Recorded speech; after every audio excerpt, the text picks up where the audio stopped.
তো হচ্ছে গিয়ে আজকের রান্না বান্না হচ্ছে গিয়ে দুপুরে যখন কাজ করলাম, কাজ করে তারপর হচ্ছে গিয়ে একটু মার্কেটে গেলাম।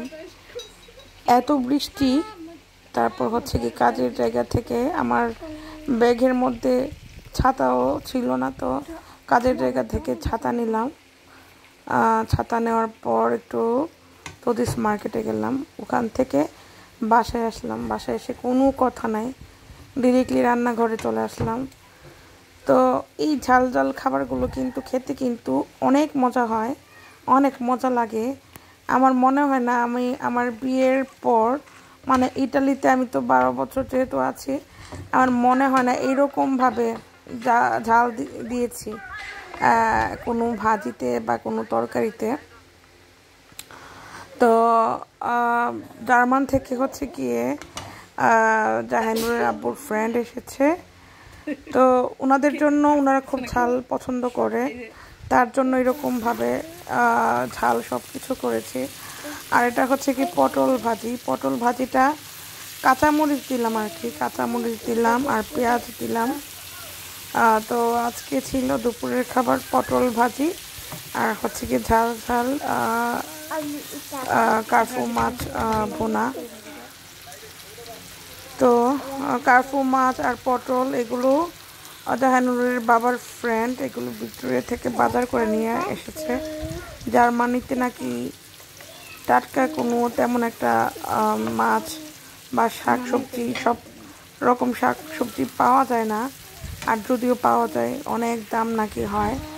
তো আমাদের ইটালিতে তো গরম সিজনে তেমন একটা সবজির দাম হয় না, কমই হয় জার্মানির তুলনায়। তো এই যে এই পটল ভাজিটা কিন্তু অনেকেরই পছন্দের, আমারও কিন্তু পছন্দের তালিকায় পটল ভাজিটাও আছে।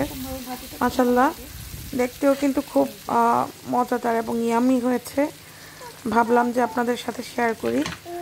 আর কি বলবো, মাছ আর কার্পু মাছ ছিল কয়েক টুকরা। তো কার্পু মাছটা অনেক ঝাল ঝাল করে করলাম। জাহানুরের বাবার ফ্রেন্ডও খেয়ে অনেক প্রশংসা করলো।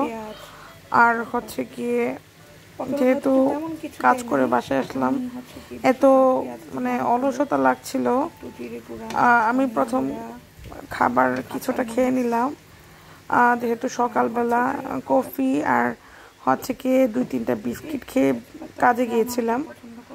তো আসলে কাজ করে বাসায় মেহমানদারি করাটা আমার জন্য একটু ডিফিকাল্টি, কারণ আমিও তেমন যে সুস্থ তাও না, মাথার একটু প্রবলেম আছে।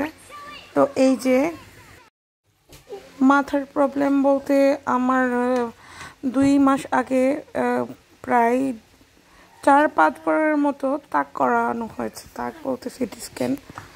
তো একটু পুরোপুরি রিকভার হয় নাই, মাথার প্রবলেমটা কিছুটা রয়ে গিয়েছে, আর প্রেশারের ওষুধ কন্টিনিউ খেতে হয় আর কি। তো দেখা যায় যে এত চাপ আমি মাথায় মানে নিতে পারি না আর কি। যাই হোক, আমার জন্য দোয়া করবেন, আর রান্নাগুলো কেমন হলো অবশ্যই কমেন্টে জানাবেন। সবাই ভালো থাকবেন, সুস্থ থাকবেন। আল্লাহ হাফেজ, আসসালামু আলাইকুম।